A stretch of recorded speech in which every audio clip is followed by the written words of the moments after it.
Muy buenos días, hermanos. Buenos días a nuestros amigos también que nos visitan por primera vez, segunda vez. Bienvenidos. Siéntase en familia, siéntase como en casa, ¿no es cierto? Y que Dios pueda hablar a su vida y a su corazón. Amén. ¿Por qué no saluda al que está a su derecha e izquierda? Dígale bienvenido, bienvenido nuevamente. Bienvenido. Qué lindo. Amén.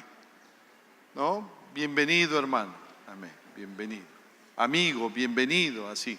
¿No? Si no lo conoce, amigo, bienvenido, amiga, bienvenido, de verdad. Qué lindo. Muy bien. Nos vamos de lleno a nuestro tema esta mañana.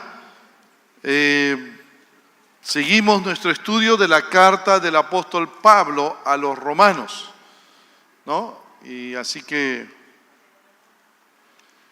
y permítanme tal vez, mientras que darle un anuncio, estamos casi a las puertas de nuestra conferencia de familia.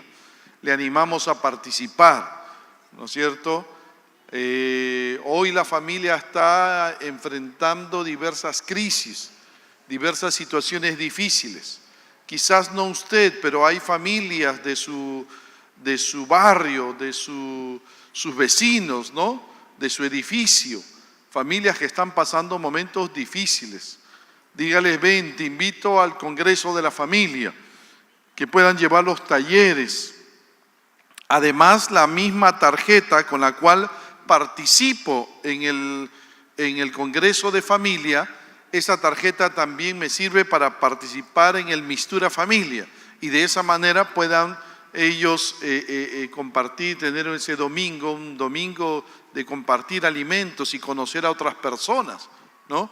Así que les animamos a participar entonces de nuestro Congreso de Familia. Lindos expositores, de verdad.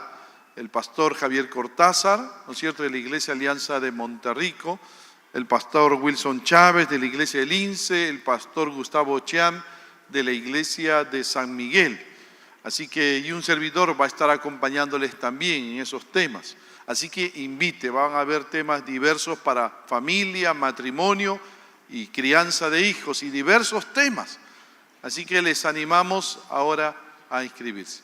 Y a los que nos ven por internet también, los que nos están viendo por el internet, los que nos ven por el Facebook, les animamos también a participar del Congreso de la Familia. Así que están todos invitados a inscribirse.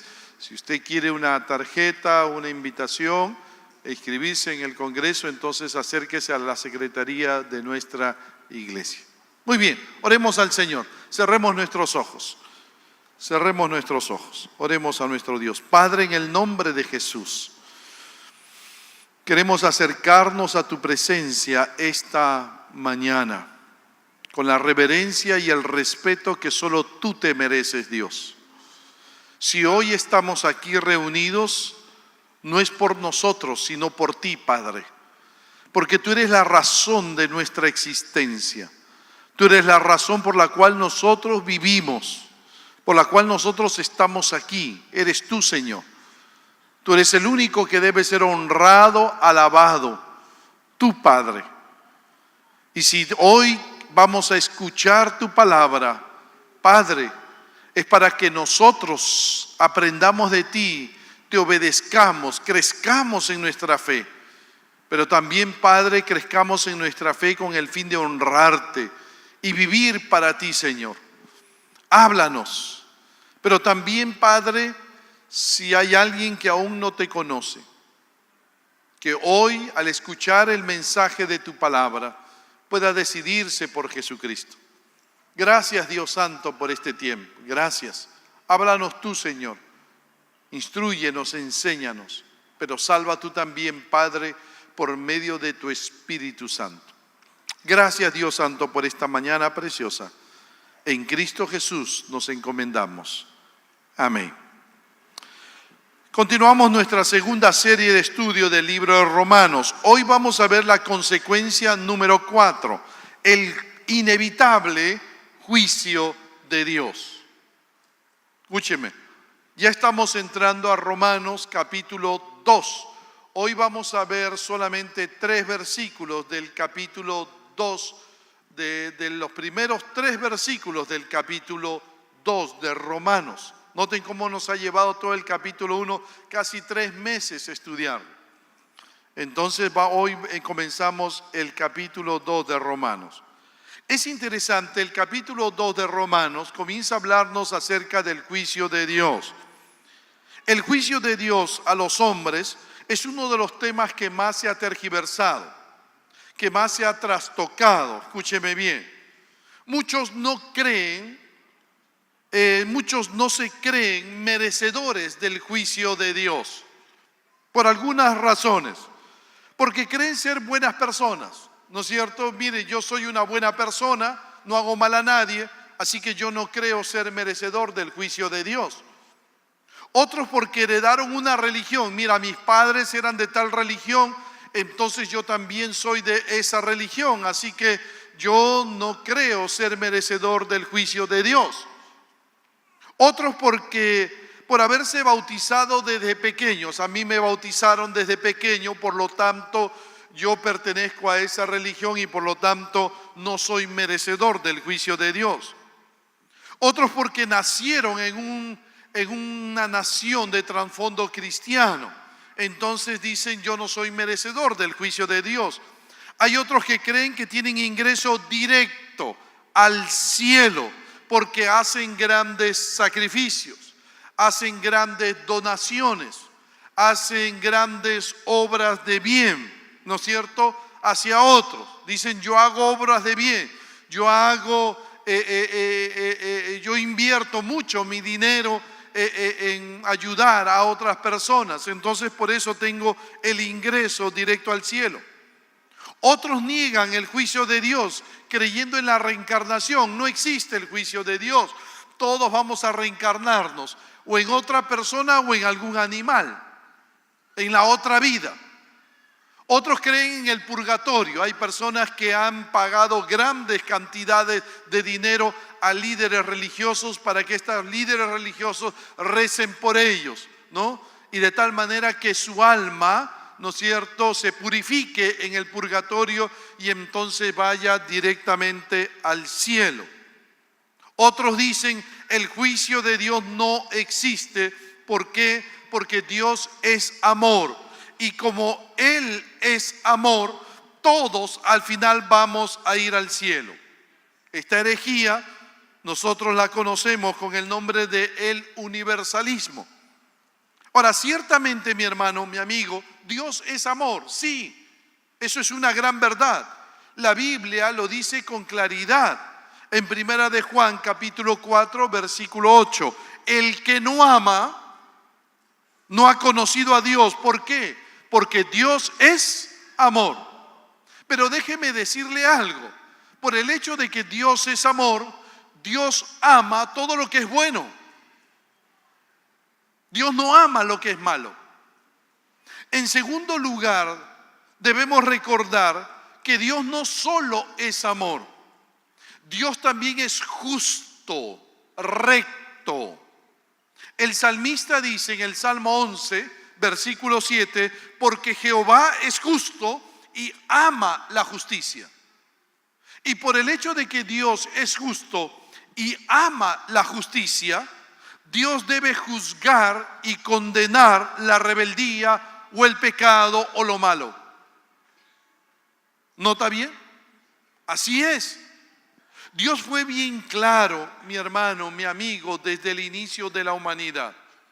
Dios fue bien claro desde el inicio de la humanidad cuando le dijo al hombre en Génesis capítulo 2, de todo árbol del huerto podrás comer, mas del árbol de la ciencia del bien y del mal no comerás, porque el día que de él comieres, ciertamente morirás. ¿Notas bien, mi amigo? ¿Notas bien, mi hermano? ¿Notas bien a Dios allí mostrándole al hombre un mandamiento? ¿Notas bien que Dios quiso que el hombre le demostrara su amor a él, hacia Dios, por medio de la obediencia a un mandamiento. Y la desobediencia al mandamiento que Dios le estaba dando implicaba que habría de pagarlo con la muerte. Tú me desobedeces, la consecuencia inmediata es la muerte. ¿Notas? La rebeldía a este mandato traería como consecuencia la muerte. La desobediencia debía castigarse. Y como el hombre decidió desobedecer, inevitablemente quedó bajo el juicio de Dios. Juicio que lo conduciría a futuro, lamentablemente, a la muerte eterna en el infierno. Lo dice bien claro el libro de Apocalipsis, en el capítulo 20, versículo 15. Y el que no se halló inscrito en el libro de la vida fue lanzado al lago de fuego. Ese es el destino final para todos aquellos que se han rebelado contra Dios y no se han arrepentido. El lago de fuego en el infierno. Sin embargo, a pesar de lo que la Biblia, la palabra de Dios enseña, todavía hay personas que piensan que el juicio de Dios nunca será para ellos. ¿Por qué? ¿Por qué? Porque piensan que no son como las personas que el apóstol Pablo describió la semana pasada. No son como las personas que el apóstol Pablo describe en el capítulo 1, versículos 18 al 32. Una persona que piensa de esta forma dice: ¿perdón? ¿Perdón? A mí no me metan en el mismo saco. Yo no soy como esos paganos que el apóstol Pablo acaba de describir, que rechazaron a Dios, que deshonraron sus propios cuerpos, que son perversos, avaros, envidiosos, homicidas, peleones, murmuradores, desobedientes, desleales. Por favor, a mí no me confunda. Así se expresan estas personas. Así se expresan estas personas que no se creen merecedoras del juicio de Dios. Ahora, ¿quién es esta persona para el apóstol Pablo? El apóstol Pablo simplemente lo llama, versículo 1, quien quiera que seas tú que juzgas. No dice su nombre, no dice su condición. Simplemente el apóstol Pablo identifica a esa persona, quien quiera que seas tú que juzgas. No sabemos quién es. No sabemos si es un judío religioso. No. Porque el apóstol Pablo recién va a hablar de los judíos en el versículo 17 del capítulo 2. Tampoco sabemos si es un gentil pagano, porque acaba de hablar de ellos y de todos los pecados que cometen los gentiles paganos. Así que esta persona, aunque no sabemos quién es, puede representar tanto al religioso, puede representar a un judío religioso, como también a un pagano, a un gentil pagano. Pero lo que sí sabemos de esta persona es que a esta persona le gusta juzgar, dice Pablo. Le gusta condenar a los demás. Se cree tan bueno que ora como el fariseo de la parábola. ¿Recuerdas al fariseo de la parábola? Juntamente del fariseo y el publicano. ¿Recuerdas cómo oraba el fariseo? Como oraba el fariseo, así ora esta clase de persona. Dios, Lucas 18, Dios, te doy gracias, Dios, ¿no? Y se golpea el pecho. Dios, te doy gracias porque no soy como los otros hombres, ladrones, injustos, adúlteros, ni aun como este publicano. Ayuno 2 veces a la semana, doy diezmos de todo lo que gano. Pero parece un cristiano de la Alianza Cristiana y Misionera. No sé si de Los Olivos o de otro lugar. Pero es sumamente crítico, sumamente duro con sus juicios a los demás, pero blando, condescendiente con él mismo. En otras palabras, ¿sabes qué es? ¿Sabes qué es? Es hipócrita. Es esta clase de persona que a veces le da al cristianismo una mala fama, ¿sabías? Porque vienen a las iglesias cristianas, van a las iglesias cristianas y no son verdaderos cristianos. Y lo peor de todo es que cree que el juicio de Dios con él no es.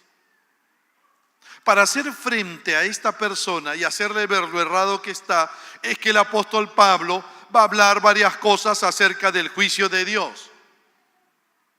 Hoy vamos a ver 3 de esas cosas en los 3 primeros versículos que habla el apóstol Pablo acerca del juicio de Dios. 1, lo primero que dice el apóstol Pablo: el juicio de Dios es justo. Lo primero que encontramos, el juicio de Dios es justo. Nota cómo empieza el apóstol Pablo el capítulo 2, versículo 1. Por lo cual eres inexcusable, oh hombre, quien quiera que seas tú que juzgas, pues en lo que juzgas a otro, te condenas a ti mismo. ¿Por qué? Porque tú que juzgas, haces lo mismo. ¿Notas cómo describe el apóstol Pablo a este hombre moralista, quizás religioso, ¿no es cierto?, que considera que el juicio de Dios no es para él? Esta es una persona que le gusta juzgar a otros, condena las acciones de los demás. Es obvio que tiene ciertos criterios para juzgar a los demás, es decir, conoce lo que es bueno y malo delante de Dios. Pero se ha olvidado que a mayor conocimiento, mayor responsabilidad. Pero el problema radica es que aunque es una persona con discernimiento moral y aún religiosa, peca como peca el pagano impío.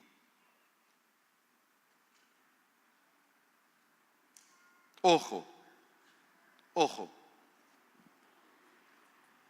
Tiene discernimiento moral, sabe lo que es bueno y lo que es malo, asiste a la iglesia, pero practica el pecado, como lo hacen todos los paganos.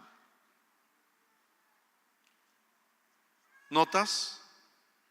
Mientras que el impío pagano practica el pecado abiertamente. No se hace problema, él practica el pecado, no lo tapa, no lo cubre, lo aprueba, lo aplaude en otros. Este moral, este religioso de saco y corbata, ojo, practica que condena, desaprueba el pecado en los demás y condena el pecado en los demás a escondidas. Practica el pecado que desaprueba y condena. ¿Notas? ¿Notas? Y de esa manera se condena a sí mismo. Así es. ¿Por qué? Porque él practica el pecado que los demás también practican. Y al condenar a los demás, miren a estos pecadores, miren a estos, se condena a sí mismo. ¿No le recuerda a alguien esto? A mí me recuerda al rey David. ¿Recuerdas al rey David? Cometió adulterio con Betsabé. Y para tratar de tapar su pecado, ¿recuerdas? Mandó matar a Urías, el esposo de Betsabé. Y él dijo, el adulterio perfecto, el crimen perfecto. Pero cuando vino el profeta Natán a David, el profeta Natán le contó una historia. La historia de un rico que tenía muchas ovejas y muchas vacas. Y le contó la historia de un pobre que tenía apenas un corderito. Y que vino el rico que tenía un montón de vacas y ovejas y vino y le robó el corderito al pobre, se lo quitó a la fuerza para dar de comer a su amigo que había venido a visitarlo. David, que debía ejercer justicia, dijo con enojo en 2 Samuel 12:5, vive Jehová, que el que tal hizo es digno de muerte. Mírenlo a David condenando el pecado de otros. Miren a David con la fuerza con la que condenaba el pecado de los demás. Pero al condenar el pecado de los demás, ¿qué estaba haciendo David? Condenándose así, porque el pecado que condena en otros, él también lo practica. Es como nuestra, ¿no es cierto? Nuestra antigua presidenta. Tan difícil es caminar derecho. Y al condenar al otro, ¿qué estaba haciendo? Se estaba condenando a sí mismo. ¿Notas, mi hermano? Natán le dijo en ese momento a David. David no se dio cuenta que al emitir ese juicio en realidad se estaba condenando a sí mismo, porque Natán le dijo en ese momento, 2 Samuel capítulo 12, versículo 7, tú eres aquel hombre. Y esto obligó a David a admitir su culpa, pequé contra Jehová. El moralista, el religioso, condena al otro por su conducta pecaminosa. Pero puesto que él es culpable de practicar los mismos pecados, él en efecto está condenándose a sí mismo. Por eso el apóstol Pablo va a decir de ese moralista, de ese religioso, eres inexcusable, en el versículo 1. Es decir, no tienes defensa alguno. Por lo tanto, el juicio de Dios es justo, tanto para el gentil que ha rechazado a Dios y que peca con libertinaje, como para el moralista religioso que desaprueba el pecado, pero que practica el pecado a escondidas y con eso demuestra que realmente no confía en Dios ni le ama. Es un no creyente. Es un no creyente.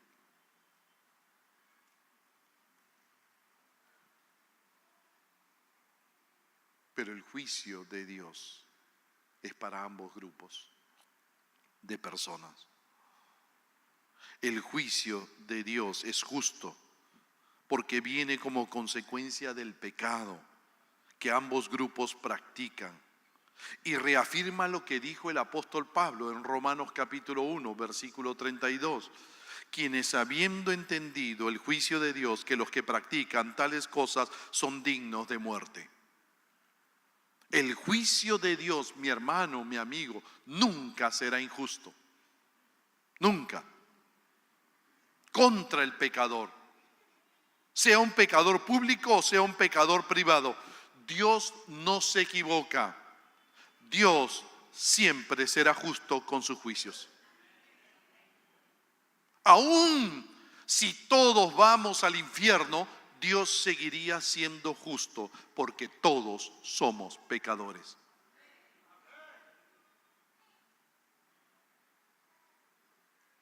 El juicio de Dios es justo. 2. La segunda cosa que dice el apóstol Pablo acerca del juicio de Dios. El juicio de Dios es según verdad.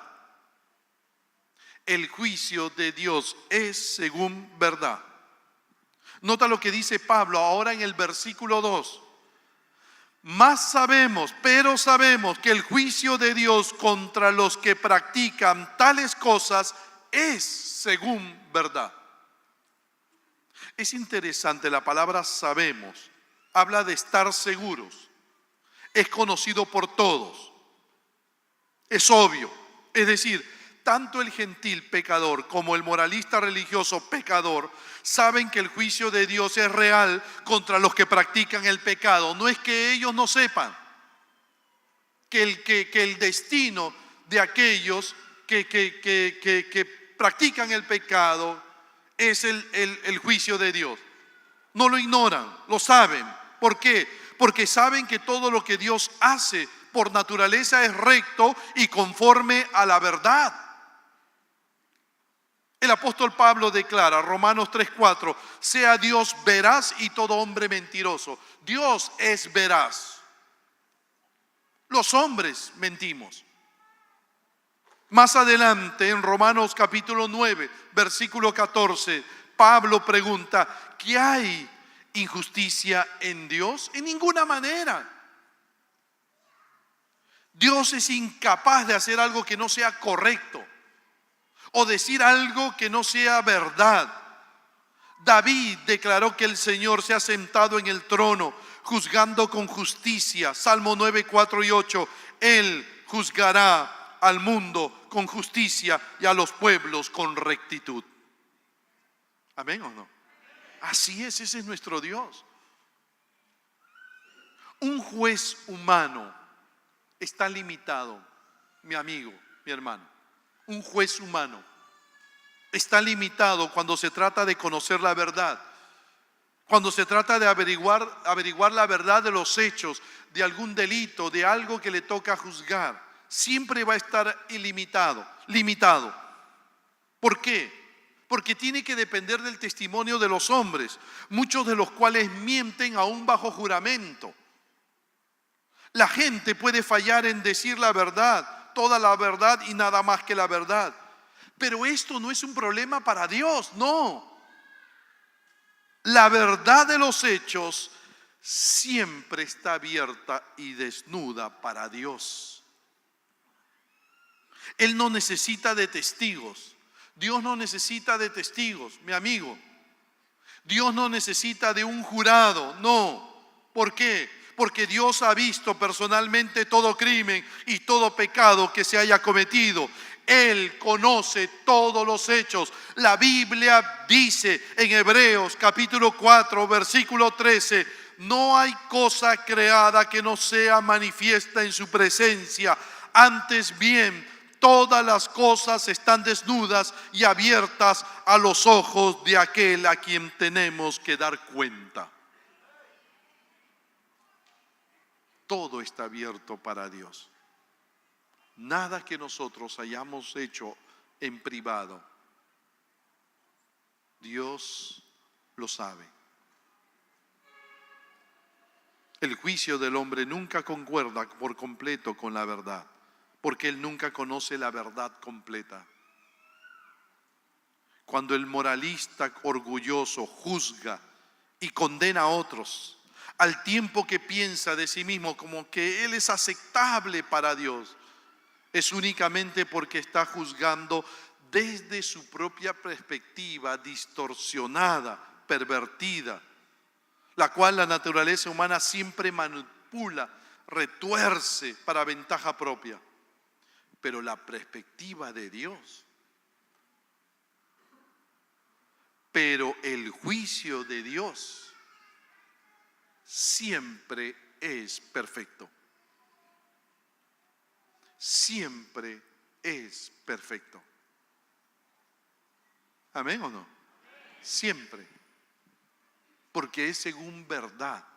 Dios lo conoce todo. Dios es omnisciente, no lo olvides. Todo lo sabe, todo lo conoce. 3. La tercera cosa que dice el apóstol Pablo acerca del juicio de Dios, y está en el versículo 3. El juicio de Dios es inevitable. El juicio de Dios es inevitable. El apóstol Pablo continúa hablando acerca del juicio de Dios y dice, versículo 3, y piensas esto, hombre, tú que juzgas a los que tal hacen y haces lo mismo, que tú escaparás del juicio de Dios. Mira la pregunta retórica del apóstol Pablo. Y piensas esto, oh hombre, tú que juzgas a los que tal hacen y haces lo mismo, que tú escaparás del juicio de Dios. El moralista, este hombre religioso, se equivoca al hablar de su pecaminosidad y culpa. Un comentarista hizo una irónica paráfrasis o lenguaje sencillo de lo que dijo el moralista o religioso. Él lo dijo de esta manera: oye tú tonto, en realidad has hecho los cálculos para ubicarte en un ángulo que te permita llevarle la contraria a Dios y salirte con la tuya. ¿Crees que puedes salirte con la tuya y evitar el juicio de Dios? Ni siquiera tienes un ápice de probabilidad de lograrlo. No hay escape alguno del juicio de Dios. ¿Lo entiendes? Ningún escape, jamás. Y esto tiene que ver contigo. Tú que te consideras una persona respetable y que te sientas a emitir juicios sobre otros y que en ningún momento te arrepientes. ¿Cuántas personas son como esta persona? ¿Cuánta gente a la cual tú vas y le llevas el mensaje del Evangelio? Y cuando le dices, eres un pecador. ¿Cómo? ¿Yo? ¿Yo? Te equivocas. Tú no sabes de qué familia vengo yo. Pecador es, el que está en la esquina, el otro, el que está allá. Esos son pecadores. Yo no he matado a nadie. ¿Has escuchado eso? ¿Has escuchado eso? Yo no he matado a nadie. Yo no soy drogadicto, drogadicta. Yo no soy prostituta. Yo no. ¿No? Y te equivocas. ¿No? Te equivocas. ¿No?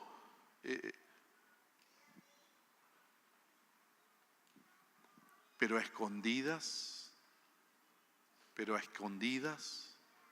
la vida que lleva. Más de una desilusión. Nos hemos encontrado desilusionados más de una persona, de un político, respetable el político, y cuando sale a la luz lo que hacía, nos desilusionamos. De un artista de televisión, de un artista de cine, respetable, y cuando sale a la luz lo que practicaba, nos desilusionamos. De un profesional exitoso, médico exitoso. En Argentina había un médico exitoso, respetable en el lugar donde trabajaba. Un hombre, pero todo el mundo lo respetaba. Era el médico de toda familia, el doctor de toda familia. Sin embargo, se descubrió que era un pedófilo a escondidas.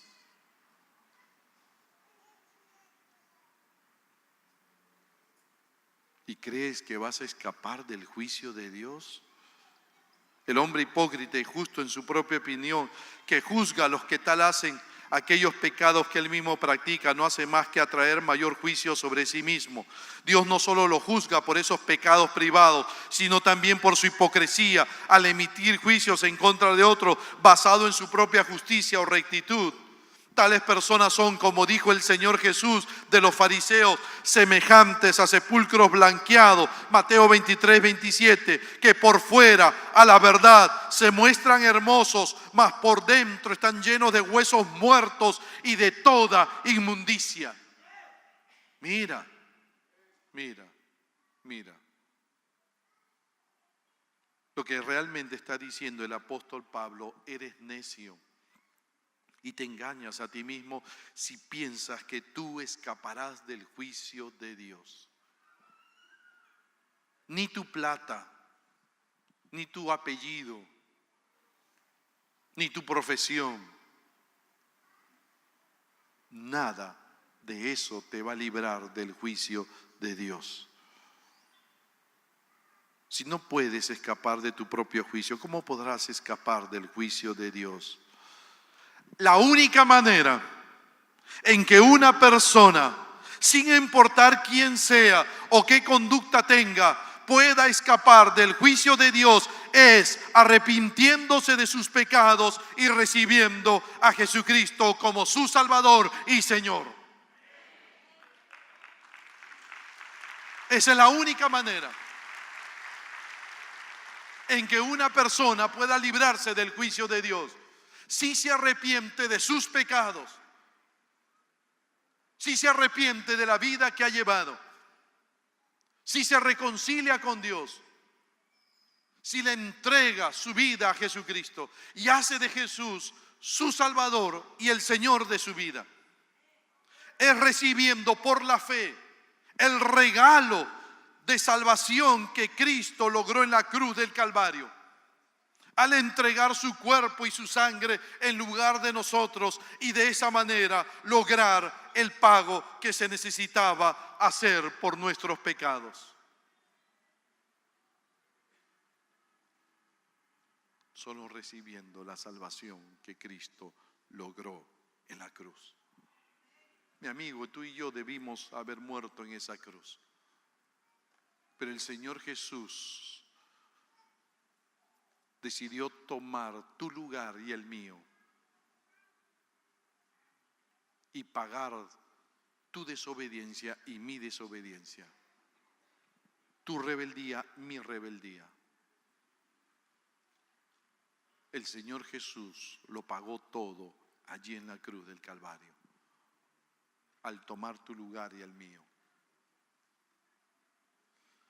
Como aquella historia de la antigua Rusia. Es interesante, los primeros pobladores rusos fueron tribus nómadas. Los primeros pobladores de las tribus de los rusos fueron tribus nómadas y eran dirigidos por un jefe de fuerza y sabiduría excepcional. En una oportunidad, en una de estas tribus, se comenzó a dar una serie de robos. Ante ellos se anunció que si el ladrón era atrapado, se le debía castigar con 10 latigazos dados por el verdugo de la tribu.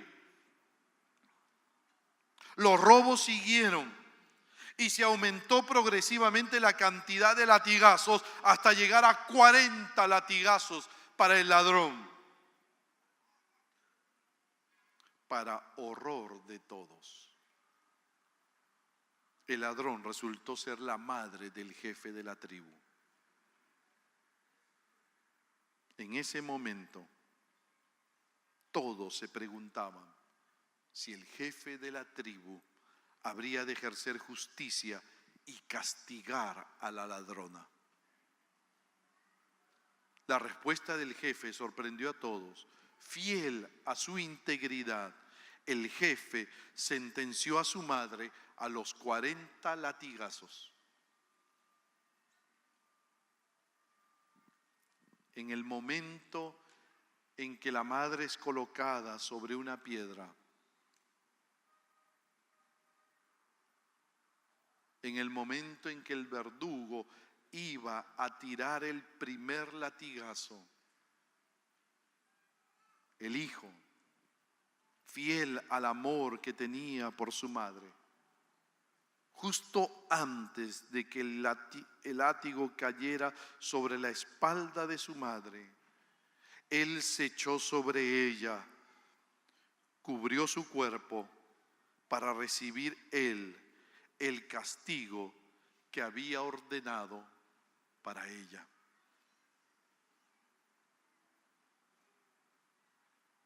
Y recibió él los 40 latigazos. Él ejerció justicia y pagó por el pecado la falta de su madre. Lo mismo hizo Cristo por nosotros, ¿sabías? Lo mismo hizo Cristo por nosotros. Su amor fue más grande, más sublime, fue mayor. Cristo tomó sobre sí el castigo de todos los hombres y permitió que tú y yo seamos libres de todo castigo. ¿Amén o no?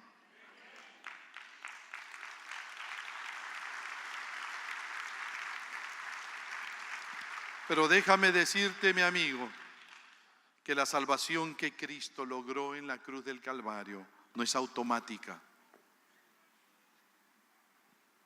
Automáticamente no pasa a ti. No. Cristo espera que tú estés dispuesto a recibirlo, a recibirla. Cristo espera que tú estés dispuesto a tomarla. No es automática, es gratuita, está a disposición nuestra, pero tú debes decidir si tomas o no tomas la salvación que Cristo te ofrece. Tú puedes decidir ahora, mi amigo, mi amiga, y tú que nos ves por el internet, tú puedes decidir seguir en la misma vida que estás llevando. Tú puedes decidir seguir en rebeldía contra Dios. Tú puedes decidir caminar por ese camino que te conduce hacia el juicio de Dios y hacia la condenación eterna. Tú puedes decidir eso. O puedes decidir lo contrario, aceptar la salvación que Dios te ofrece, reconciliarte con Dios, poner tu vida en las manos de Cristo y librarte del juicio de Dios que vendrá sobre toda la humanidad. Tú decides, tú decides. Cristo lo hizo todo por ti, pero tú decides tomar la salvación porque Cristo no puede obligarte a que la tomes, no puede. Tienes que decidir hoy.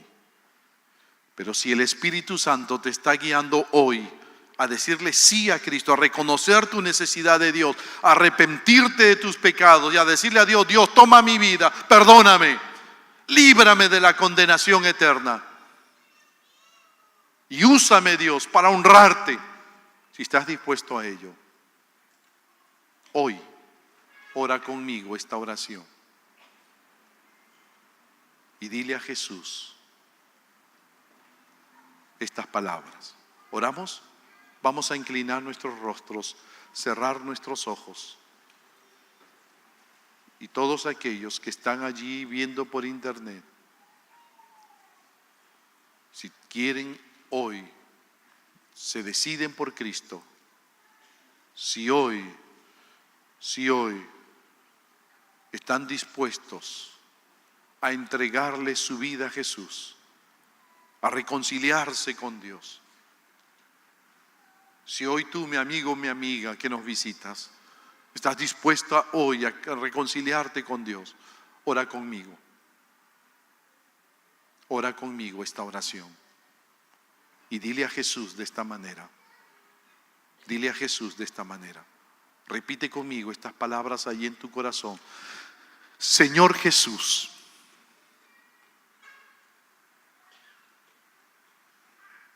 te abro mi corazón, Jesús. Ven a mi vida. Perdona todos mis pecados. Recibo tu salvación, Jesús. aquella salvación que tú lograste en la cruz del Calvario. Líbrame de la condenación eterna.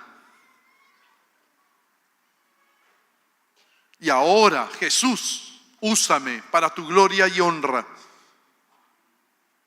para bendición de los demás. Gracias, Jesucristo.